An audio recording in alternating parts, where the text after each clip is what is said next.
sure yung kanyang kunya, huwag nyong malilimutan. Ito.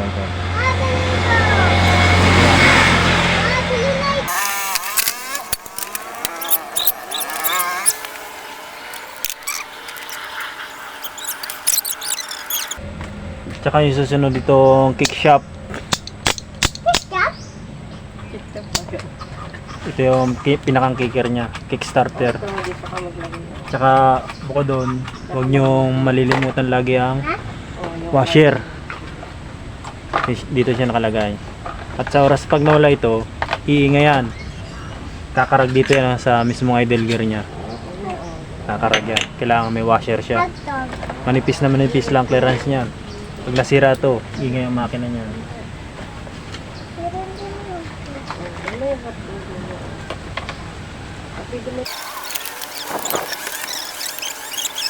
Tsaka nyo susunod itong idle gear. Tsaka siguraduhin din nyo ito, yung idle gear bushing. Yan. Ito nga local na nakatakid dito eh. Dapat original to. Local na ito. Tsaka may tamang paglagay nito. Ito may spoke na yan sa ilalim, dun sa ibabaw. Tsaka siguraduhin din mayroon siyang clip na pinakan-lock. Kasi napakalaki na ng clearance, dapat dito malaki.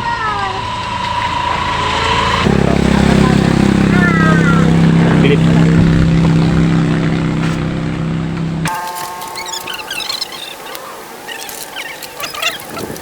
Tsaka yung susunod ito oil pump gear. Ito lang naman ang pag-test niya. Alagyan nyo lang naman langis dito sa kanyang taluyan. Ito. Yan. Tsaka sa kabila.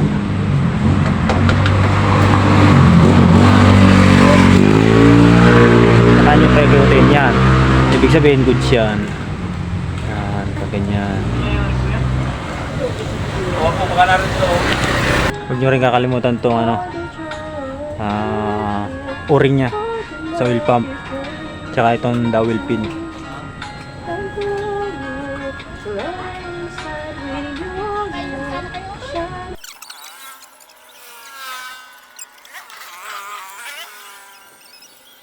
Tsaka itong center gear nya ng driving.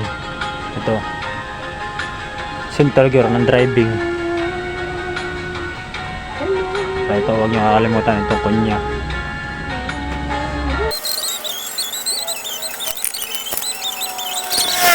Itong panghuli, clutch housing.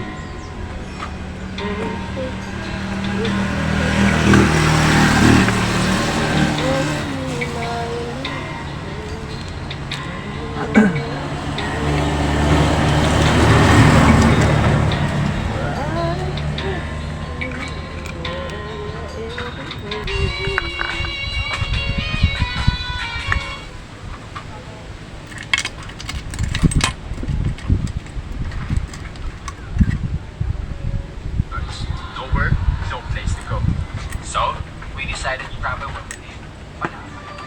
Really great for memories. 5, 6, 7.